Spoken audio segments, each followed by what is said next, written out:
Olá, muito boa noite para todo mundo. Empenhado em mais uma jornada nesta nossa lida boiadeira, viajadeira e novidadeira, a comitiva do Terra Viva DBO na TV mais uma vez tem a satisfação de ajuntar os companheiros e companheiras boiadeiros na roda da fogueira para fazer esta reunião. E já vai começando a nossa porfia violeira com a recitação da prosa brideira do dia. Os fazendeiros e fazendeiras do Brasil inteiro não estão conseguindo dormir direito desde o último dia 22 deste mês de fevereiro, quando foi confirmado oficialmente pelo Ministério da Agricultura que foi mesmo o mal da vaca louca que matou um boi eirado lá no estado do Pará. Depois do primeiro tranco, que foi na hora do aparecimento da assombração, agora está todo mundo com o coração na mão, se segurando no banco e esperando para ver qual vai ser o procedimento da China, que é disparado o principal comprador da nossa carne bovina no mercado internacional, e em relação à retomada ou não da exportação do produto daqui para lá. A questão é tirar qualquer dúvida a respeito de qual tipo da doença é o caso registrado, o que vai ser determinado por um laboratório do Canadá que é credenciado pela OIE, a Organização Mundial de Saúde Animal. Conforme é do conhecimento geral, a forma clássica da vaca louca, a verdadeira, aquela que arrasou a pecuária europeia no começo dos anos 90 do século passado, é gravíssima, por ser extremamente contagiosa entre o gado e por passar também para as pessoas, sendo mortal nos dois casos. Ela é transmitida por ração contaminada e nunca foi registrada no Brasil. Já a manifestação atípica, ou a falsa vaca louca, é resultado do envelhecimento do animal, o que pode também prejudicar o funcionamento do seu sistema nervoso central. Esta não é contagiosa para os rebanhos, não ameaça a saúde do ser humano e, por conta disso, não é problema para a pecuária mundial. Tanto que a determinação da OIE, que é a Autoridade Sanitária Internacional, é de que a falsa vaca louca não deve ser motivo de embargos contra países que registrarem a presença desta forma da doença. É absolutamente lógico e certo que a China sabe perfeitamente disso, mas o problema é que o gigante lá do Oriente Distante só respeita regras, orientações e a própria ética requerida nas relações entre as nações quando é do seu interesse.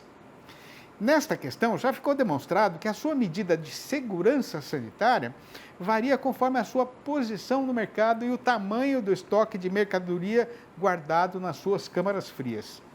A companheira fazendeira de certo que tem bem recordação de que em 2021, quando foram encontrados 2 casos de falsa vaca louca no nosso rebanho, o governo chinês demorou 4 meses para reabrir a porteira para a carne brasileira. Mas numa situação parecida, acontecida em 2019, foram só 13 dias de castigo. Não dá para saber o que é que vai acontecer, E o jeito, então, é torcer para que agora a solução também venha sem muita demora.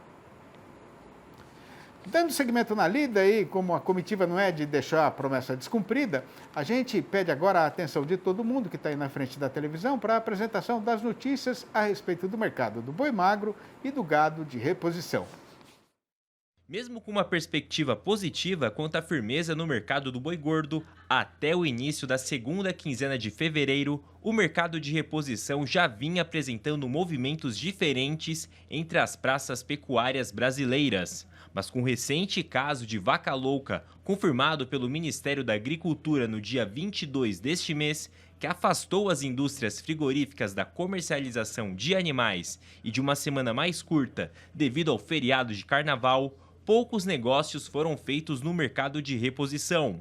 Com a oferta de gado novo ainda alta, a falta de ânimo dos pecuaristas tem interferido na liquidez em muitas regiões. Com operações pontuais, alguns poucos ajustes estão sendo observados na reposição. Na Praça Paulista, por exemplo, no caso dos machos anelorados, as cotações seguem entre a estabilidade e queda.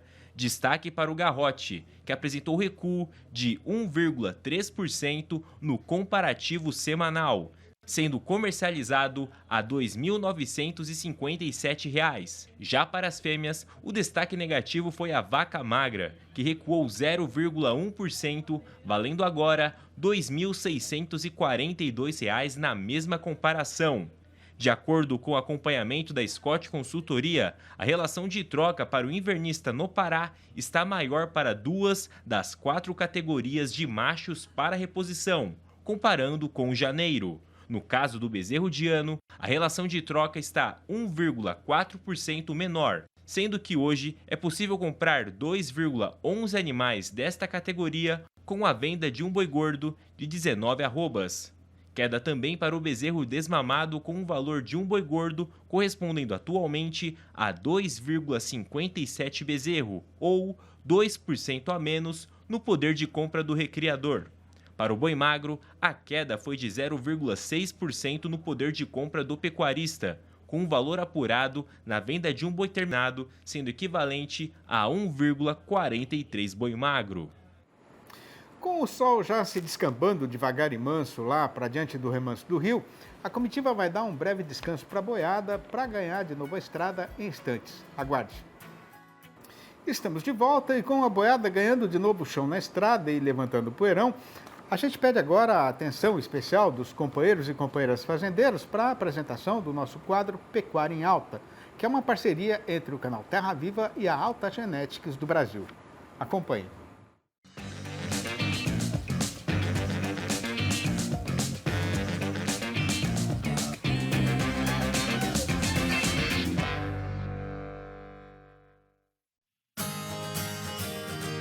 A primeira comercialização in vitro de embriões bovinos no Brasil completa 23 anos. Dos anos 2000 para cá, a produção e comercialização dessa tecnologia sofreu grandes transformações, colocando o país em uma importante posição no cenário mundial na transferência de embriões. O último boletim que a IETS publicou sobre a posição do Brasil aí na produção de embriões tanto em vivo, produzidos em vivo, quanto produzidos in vitro. E a gente vê que o Brasil ele alcançou aí posições de destaque nesse quesito de produção de embriões e também de transferência desses embriões. E hoje a gente vê o crescimento do embrião, que é o crescimento de 22% na produção e transferência de embriões no Brasil. O produtor tem investido em diferentes estratégias para obter o melhor progresso dentro da propriedade. Entre elas está a utilização do embrião. Durante essas mais de 2 décadas, o avanço da técnica tem sido utilizada e explicada pelos mais renomados pesquisadores e institutos do país. O crescimento e o desenvolvimento da utilização do embrião, dessa tecnologia a campo, ela não aconteceu de forma linear.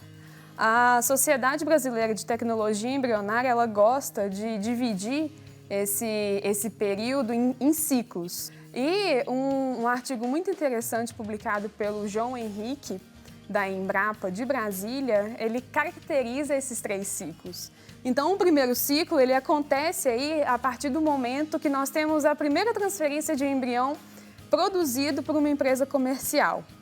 Nessa época, no final dos anos 90, a gente ainda tem uma predominância da produção de embriões em vivo e essa produção ela é predominante a partir de faculdades, de institutos de pesquisa. Então, ela não tinha, a produção comercial, ela não tinha uma expressividade no mercado brasileiro, nem a campo. Enquanto outros países, principalmente países da Europa, eles já estão bastante à frente nessa produção e comercialização desses embriões, chegando aí num número de 400 mil embriões produzidos, e a maioria deles produzidos em vivo. A partir disso, 10 anos depois, nós temos o início do segundo ciclo do mercado de embriões, que é quando a gente observa, então, as Américas, tanto a América Latina quanto a América do Norte, tendo uma expressividade no mercado de produção de embriões.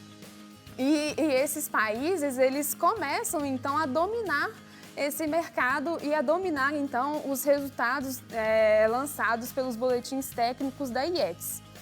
E o Brasil, ele começa, então, a ter uma produção expressiva de embriões in vitro e em 10 anos eles calculam que o Brasil ele cresceu 10 vezes.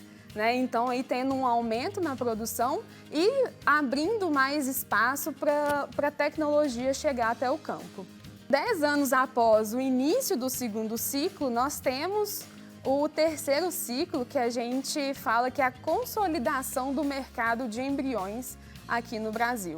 O Brasil aí se mostra uma potência na produção e na transferência desses embriões, chegando aí a ter uma produção de embriões in vitro com uma porcentagem maior do que os embriões in vivo.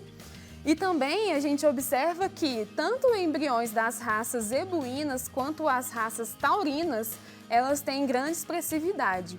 E é importante a gente lembrar que o uso de sêmen sexado, a viabilidade desse uso do sêmen sexado na produção in vitro de embriões, ela abriu portas, então, para a gente conquistar o mercado de embriões das raças taurinas leiteiras. Então, com isso, a gente consegue entrar mais ainda no mercado desses embriões e conquistar mais espaço ainda.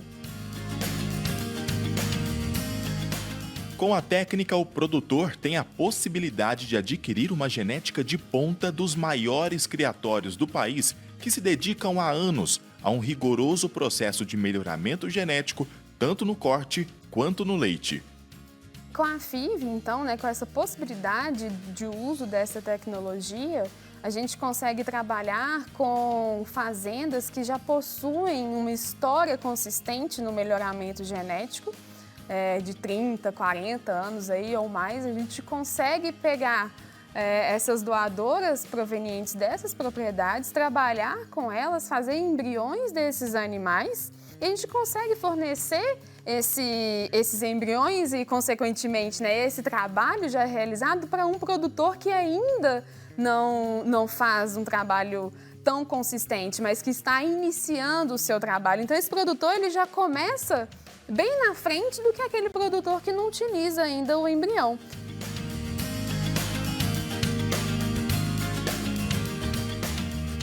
E os estudos para aprimorar a técnica e aumentar a produção de embriões continuam ainda mais fortes. A confiança dos criadores na utilização da tecnologia colocou o Brasil como o maior produtor de embriões bovinos in vitro do mundo, produzindo cerca de 320 mil unidades por ano, o que representa 50% do mercado mundial, segundo informações do Ministério da Agricultura, Pecuária e Abastecimento, o MAPA. Antes, essa tecnologia ela era restrita às instituições de pesquisa, então a gente não conseguia disponibilizar isso para o mercado, para o produtor ter acesso. A partir do momento que a gente disponibiliza e o produtor vê que a partir dessa tecnologia que ele usa na sua propriedade, ele consegue colher frutos muito melhores do que ele estava colhendo antes, ele começa a confiar mais nessa tecnologia e começa a demandar mais ainda desse serviço. A qualidade do embrião é um fator fundamental, mas os fatores sanitário e nutricional têm um papel indispensável em todo o processo. O fator embrião de qualidade é um fator extremamente importante, mas a gente também precisa ter os fatores de nutrição de qualidade da nossa receptora bem preparada, com um protocolo bem feito, receptora bem preparada sanitariamente, com todo o protocolo vacinal em dia, para então que essa receptora ela esteja apta a receber esse embrião, gestar esse embrião de uma forma saudável e depois da aparição, depois que esse bezerro nasce, a gente tem que entender que o bezerro é o produto, Então esse bezerro nascido ele tem que ter aquele cuidado máximo após o nascimento dele. Então, observar esse bezerro, observar a mãe, observar a produção de leite dela, se for necessário, o fornecimento de colostragem. Então, tudo isso tem que ser observado antes da transferência de embrião, que é o preparo da receptora, durante a transferência de embrião. Então, a transferência de embrião ela tem que ser feita por um técnico já especializado, um técnico que conheça todo o processo e faça da melhor forma possível. Depois da transferência, então, o período de gestação desse animal, todos os cuidados que ela tem que ter, recebendo uma nutrição de qualidade, suplementação, água, tudo isso que ela possa ter um desenvolvimento gestacional, um desenvolvimento fetal muito bem estabelecido. E após o nascimento, então, os cuidados básicos, mas muito bem feitos com o neonato. Então, só depois que esse bezerro ele está desmamado é que a gente pode realmente falar que ele é um bezerro de qualidade. A Alta acredita e investe nessa ferramenta. O Alta Embrio é o programa ideal para você que busca agregar valor no rebanho e aumentar a lucratividade sem precisar investir na compra de doadoras de alto valor. Os embriões da Alta são produzidos usando a tecnologia Direct Transfer, por meio da aspiração de doadoras de alto valor genético acasaladas com grandes reprodutores da bateria alta. Ou seja, o Alta Embrio foca nas características genéticas de mais impacto dentro da atividade de pecuária. Continue muito bem informado sobre o mundo da pecuária seguindo a Alta nas redes sociais. @AltaBrasilOficial.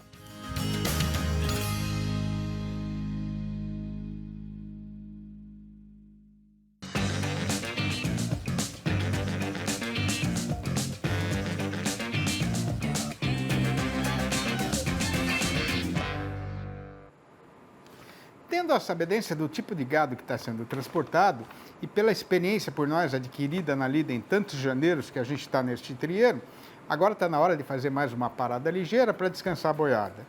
E dentro de instantes a nossa prosa novidadeira vai ser retomada para a discussão do caso que está sendo passado com o boi gordo, que será anunciado agora pela seguinte manchete chamadeira. Com o reaparecimento da assombração da vaca louca, o fazendeiro está muito assustado, o setor exportador está parado esperando para ver qual vai ser o procedimento do comprador chinês e ninguém tem mais certeza de qual é a cotação verdadeira da arroba na nossa praça boiadeira. É só o tempo de piscar o olho 2 vezes e antes da terceira o Terra Viva DBO na TV já vai estar de volta. Aguarde. Estamos de volta e tendo um amigo que está aí na frente da televisão, precisão ou não de vender a boiada já terminada que está na invernada, a gente não pode deixar de dar uma repassada na história que está sendo contada na praça a respeito do boi gordo e da sua cotação no mercado.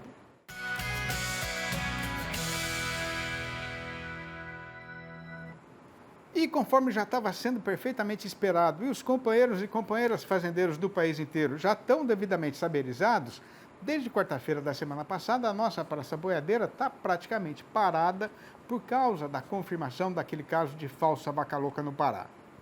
Logicamente que a parte mais prejudicada por esta verdadeira desgraça pelada é o setor exportador, porque o Brasil tem um acordo com a China obrigando a suspensão dos embarques de carne bovina daqui para lá, sempre que aparecer uma suspeita da doença. A questão aqui não dá para apartar completamente o mercado externo do interno. E uma coisa está sempre andando emparelhada com a outra, né? Feito junta de boi carreiro que tem de puxar o carretão na mesma direção. Pois o caso que está sendo passado é que, desde que a notícia começou a circular, os frigoríficos que vendem sua produção lá no estrangeiro não compraram mais nenhuma cabeça desse gado engordado de acordo com o figurino determinado para exportação. De modo então que hoje ninguém tem nem ideia de qual é a cotação deste tipo de animal. Mas pelo jeito que o vento está batendo no eito, pode ser que desta vez o governo chinês seja mais ligeiro para reabrir a porteira para a carne brasileira. O motivo é que depois da grande comemoração do ano novo lá deles, que foi no começo de fevereiro, né? A situação atual é de precisão de mercadoria para reformar o estoque nas câmaras frias. Ao mesmo tempo, o dono do estabelecimento, que lida só no abastecimento do comércio caseiro, já estava esperando o enfraquecimento do consumo, que seria normal numa hora como esta de agora, depois do carnaval e com o mês indo já para o seu final. Mas com essa consumição da vaca louca, ele também ficou sem ter referência de preço e agora está querendo distância da negociação. No meio deste estique e puxa, na última sexta-feira, aqui na Praça Paulista, tinha gente querendo pagar R$ 250 por arroba, mas ninguém vendeu nada porque o pecuarista também não é besta de dar trela para esse tipo de oportunista, né? De qualquer maneira, na maioria das principais regiões de comercialização do país, o fazendeiro tem pasto em quantidade e de boa qualidade e está podendo segurar a boiada na invernada. Por outro lado, o mercado atacadista de carne com osso, que já tinha embicado na descida do Estradão antes mesmo de toda esta confusão, está andando mais ligeiro nesse trieiro, com a carcaça casada de macho inteiro caindo mais 0,7% na comparação com a segunda-feira da semana passada, para R$ 16,52 o quilo. Já para o boi castrado, o tombo foi de 0,4%, com o preço voltando para R$ 18,13 o quilo. Mesmo com o mercado praticamente parado, no balanço do dia da Scott Consultoria foram registradas mudanças nas cotações em 8 das 32 regiões pesquisadas no Brasil inteiro, sendo que em todas estas praças a arroba caiu. A lista dessas derriçadas foi ponteada pelo sul das Minas Gerais, onde o tombo foi geral, com o boi descendo para R$ 260,00 e a vaca para R$ 241,50, a prazo e livre do FUNRURAL. Em Campo Grande, a capital de Mato Grosso do Sul, a fêmea piorou para R$ 236,50. No oeste da Bahia, o boi escorregou para R$ 253,00 e a vaca para R$ 236,50. Nas Alagoas, o macho voltou para R$ 285,50. Em Marabá, no Pará, o boi sai agora por no máximo R$ 224,50. No sul do Tocantins, o macho recuou para R$ 234,50. No Acre, o mercado está tão ruim que tanto o boi quanto a vaca foram rebaixados para R$ 212,00. E em Santa Catarina, o macho desandou para R$ 280,50. No deserto onde eu moro, eu vivo sozinho, sem vizinho perto, e se eu rio ou se eu choro, só quem pode se alegrar comigo ou então consolar meu coração das agruras da solidão são os passarinhos, os únicos amigos que eu tenho aqui nessas lonjuras do sertão. No romper da madrugada, a pequena cotovia me anuncia a alvorada e, no morrer do dia, um canarinho do peito amarelado assenta na quaresmeira do meu lado para se despedir do sol, eu com a minha violinha choradeira e ele com seu canto recortado.